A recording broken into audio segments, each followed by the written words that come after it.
आप सभी को जय मसीह की। आज परमेश्वर के वचन में आप सभी का स्वागत है। आज जब परमेश्वर अपने वचनों के द्वारा आपको आशीष को दे रहा है तो आप इसे लाइक, शेयर और सब्सक्राइब करें और परमेश्वर के वचन की आशीषों को औरों तक पहुंचने के लिए आप सहायता करें। आज परमेश्वर अपने वचन में कहना चाहता है वो किसी दुखी को तुच्छ नहीं जानता, क्योंकि अय्यूब में इस प्रकार से लिखा है, अय्यूब 36 उसका 5 में देख, परमेश्वर ऐसा सामर्थी है कि वह किसी को तुच्छ नहीं जानता, वह समझने की शक्ति में बहुत सामर्थी है। और हमारा परमेश्वर समझने की शक्ति में इतना सामर्थी है कि किसी भी मनुष्य को वो तुच्छ नहीं जानता। मनुष्य को तुच्छ जानता है, क्योंकि मनुष्य सोचता है मुझसे मैं तो बहुत सुखी हूँ और ये बहुत दुखी है। और अय्यूब में इसी प्रकार से कहता है 11:5 में कि सुखी लोग दुखियों को तुच्छ जानते हैं, और ऐसा कहता है दुखी लोग तो सुखियों की नजरों में तुच्छ गिने जाते हैं। और ऐसा ही होता है जब सुखी लोग और दुखी लोग एक जगह में आते हैं और वो संपन्न होते हैं और कुछ गरीब लोग होते हैं या उससे नीचे पदवी के होते हैं, ऐसे लोगों को जब वो देखते हैं तो उनको तुच्छ नजरों से देखते हैं। या फिर कुछ ऐसे स्थानों में हम देखते हैं जब मनुष्य अपने अहंकार के कारण मनुष्य को क्या करता है, तुच्छ जानता है, और कई बार अपमान किया जाता है, कई बार उनको लज्जित किया जाता है और उनको ऐसे जगहों में नीचा किया जाता है। लेकिन परमेश्वर का वचन ऐसा कहता है कि हमारा परमेश्वर बहुत सामर्थी है, वो किसी को तुच्छ नहीं जानता। और हम लोग देखते हैं यीशु मसीह के बारे में कि वो तुच्छ जाना गया, वो हमारे लिए तुच्छ जाना गया। वो मनुष्य का सा रूप उसका नहीं था, वो ऐसे दुर्दशा में पड़ा था, लोग उसको देखते थे तो उससे मुंह फेर लेते थे। और जब हमें से लोग जब मुंह फेरते हैं, जब लोग हमें तुच्छ जानते हैं तो हम बहुत दुखी होते हैं और सोचते हैं परमेश्वर देखिए लोग मेरे साथ कैसा व्यवहार करते हैं, जैसा हम ऐसा करके शिकायत करते हैं, परमेश्वर के सामने रोते हैं। लेकिन परमेश्वर आज अपने वचनों में कहना चाहता है कि परमेश्वर कभी किसी को तुच्छ नहीं जानता, क्योंकि वो स्वयं उन तुच्छ जाने की स्थिति से होकर के गुजरा जब लोग उससे मुंह को फेर लेते थे।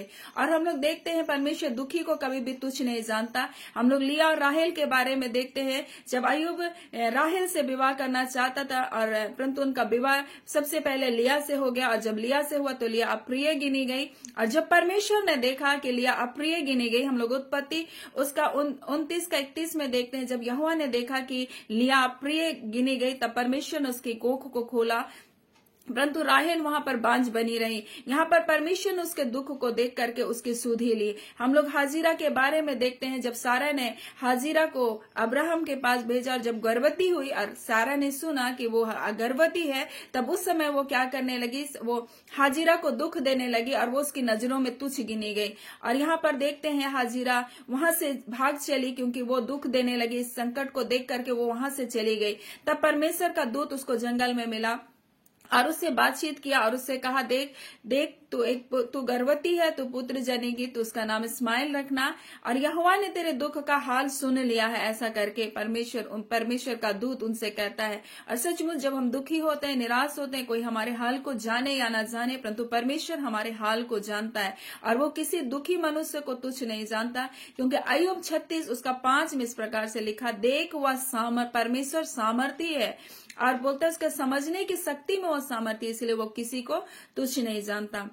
और परमेश्वर हमारा भला परमेश्वर है प्रभु, और कहता है मैं तेरे अनादर की संति मैं तुझको आदर दिलाऊंगा। और जब हम दुखी होते हैं, हम निराश होते हैं, जिस प्रकार से उन्होंने लिया की सुधि ली और उसको आदर दिलाया, उसने हाजिरा की सुधि ली और उसे आदर दिलाया, वही परमेश्वर आज भी है, अभी भी है। वो आज भी आपके अनादर को आदर में बदलने के लिए सामर्थ्य है। आइए हम प्रार्थना करेंगे। धन्यवाद देते हैं पिता परमेश्वर आज के सुंदर दिन के लिए। पिता हम आपका धन्यवाद देते हैं, आपकी दया, आपका अनुग्रह के लिए पिता, आपके कृपा दृष्टि के लिए पिता, आपका धन्यवाद देते हैं पिता। आपने अपनी आड़ और ढाल में हमें रखा प्रभु जी, अपने बलवंत हाथों के नीचे रखा है पिता। हाँ पिता परमेश्वर, हम सबका जीवन आपके हाथों की हथेली में है पिता, और जैसा आपका वचन कहता है तेरे हाथों से हमें कोई भी छीन नहीं सकता है पिता। हाँ पिता परमेश्वर, हम अपने प्रियों को, अपने परिवार को, अपने पिता परमेश्वर, अपने लोगों को प्रभु, जितने पिता परमेश्वर आज जुड़ेंगे, आज जितने प्रार्थनाओं में पिता जुड़ेंगे, हर एक को प्रभु जी हम आपके हाथों में सौंपते खुदावन। हर एक परमेश्वर प्रभु जी ऑनलाइन परिवार को प्रभु आपके हाथों में सौंपते प्रभु जी। हाँ पिता परमेश्वर, हर एक के जीवन में प्रभु दुख और निराशा है प्रभु जी, उस समय परमेश्वर पिता आप उनके हाल को जानिए पिता परमेश्वर, उनके दुखों को आप दूर कीजिए पिता। जैसे परमेश्वर पिता आपने अपने लोगों के दुखों के हाल को सुना प्रभु और उनकी सुधि ली पिता। आज खुदावन परमेश्वर, जब लोग तुच्छ गिने जाते हैं परमेश्वर पिता प्रभु जी, आप उनके दुखों को आप देखिए पिता, और पिता उनके अनादर की संति आप उन्हें आदर का पात्र को बनाइए पिता, जिससे उनके जीवन से आपके नाम की महिमा हो। नाना प्रकार के दुखों और परेशानियों और क्लेशों में पिता जब वो होकर गुजरते हैं प्रभु जी, आप उनकी चिंता करने वाले परमेश्वर हैं। आप कहते हैं अपनी सारी चिंता, अपना सारा बोझ मुझ पर डाल दे प्रभु। हाँ खुदावन, ऐसा कोई भी कहने वाला इंसान नहीं परमेश्वर पिता, केवल वो आप है खुदावन जो हमारी चिंता और हमारे बोझ को लेने के लिए तैयार है पिता।